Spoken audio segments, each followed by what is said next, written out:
Okay, this is the resin I use. There's tons of brands out there. I buy this stuff by the gallon, sometimes by the 5-gallon drums. But you're gonna find the resins that you typically buy locally, you have to mix with a hardener. This is not that type of resin, so don't think I forgot to put the hardener in it. But it's kind of a bluish color, teal green. I don't want to get too close to my camera with this stuff. So it's pretty straightforward from here. Pour and spread, pour and spread. Want to get your fabric saturated very well with this. I like to do it around my staples first.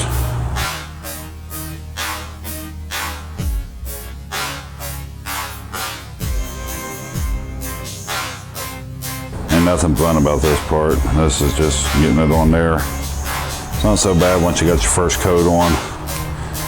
A lot of this resin is going to soak up into the fabric. If you have any bubbles or thick areas, you want to wipe those down. You come around these rings, you don't have to do this whole part right here. You just about an inch overlap where the ring's at. So about right in that area. Definitely work in a ventilated space. You can get a low VOC version of this, low VOC, that's chemicals. State of California requires low VOC resins. This company does offer this in a low VOC.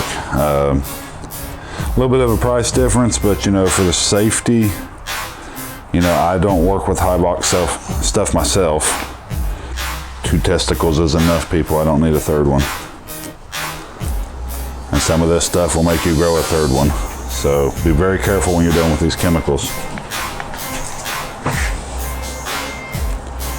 A lot of people are going to say you should be wearing a respirator.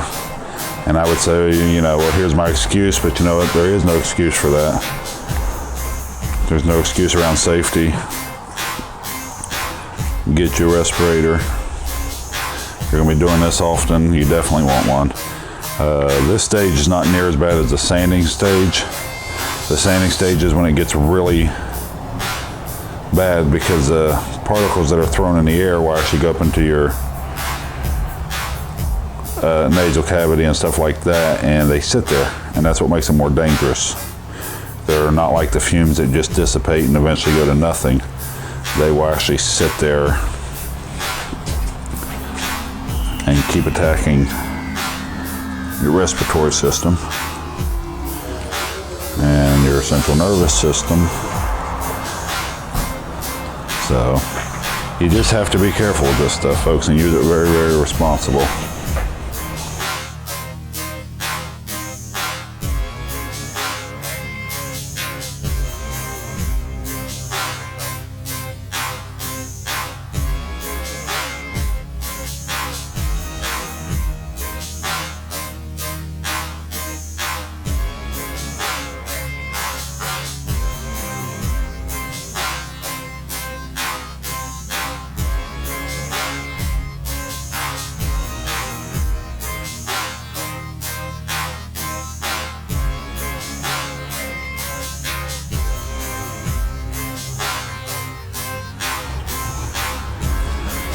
Okay, folks, about to finish her off.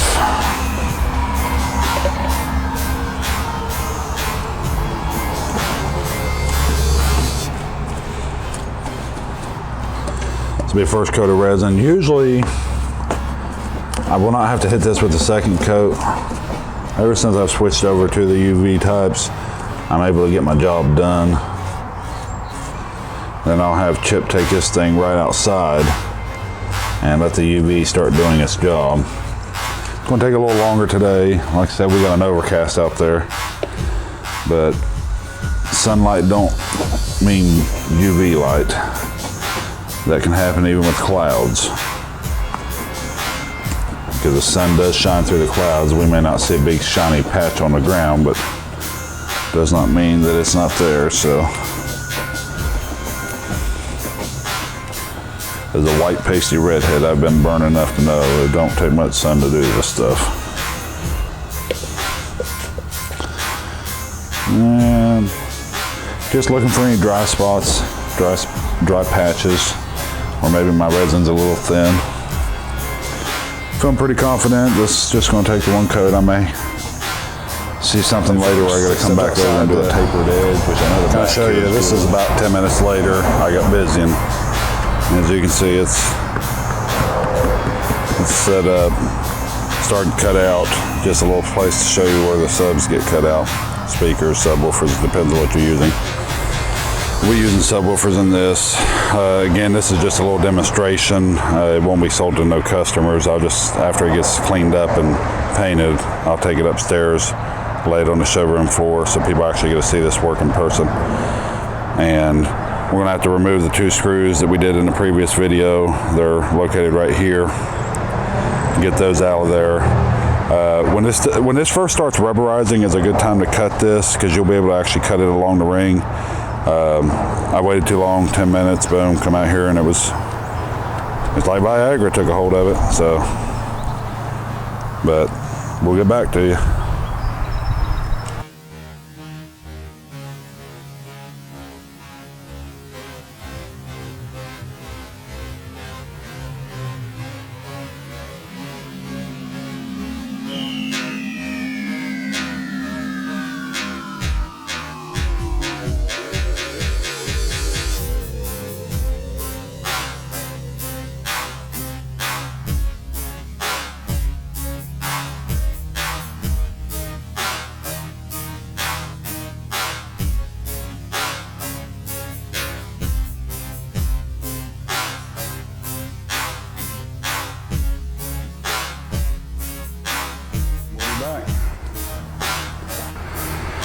Hey folks, sorry about that. Didn't have my mic on. You seen what I did there, and I'll still run the video so you see it.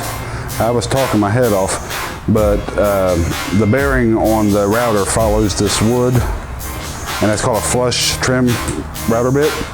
It followed the wood and cut these holes out perfect.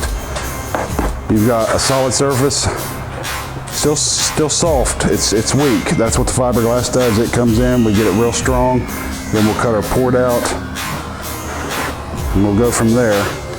But there's your shape, solidified. And that's it, folks. Let's get some fiberglass on there, and we'll be back. Hey folks, it's the stereo guy. We've got the fiberglass. I want to show you this before I start this. You get 2 types of fiberglass. I mean, there's tons of types, but this is the typical types we use in this business.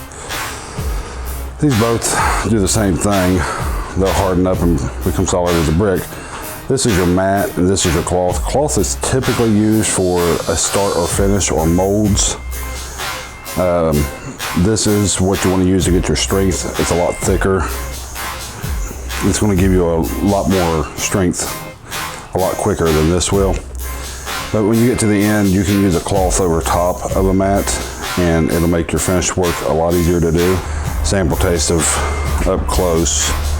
That's your mat. And that's your cloth. Cloth kind of feels like silk. Don't mistake it. All this stuff's dangerous. You start cutting this up, the fibers are in the air. And you turn out the light and shine a flashlight in the air, you'll see the fibers are everywhere. So make sure you're wearing a mask when you're messing with this stuff here. Hey folks, got resin on my hands. I'm gonna be careful with what I show here. It's mainly just because I don't want to touch the camera. Let me try to grab the tripod. We're starting to put the fiberglass on now. This is the first stage, or first layer. And these light spots, that's where air's underneath. I have to use a roller to get across this, to get that air out and push the resin to the top. But even with this first layer, this thing will be strong as stone. Hey folks, another quick idea. Well, this will start to bubble up on you back here when you first put your resin on. Use a multi-tool, Rockwell. Good little tools if you buy the right series. I had a lot of DeWalt's go out on me, so I grabbed one of these one day at my local hardware store, and I was kind of impressed.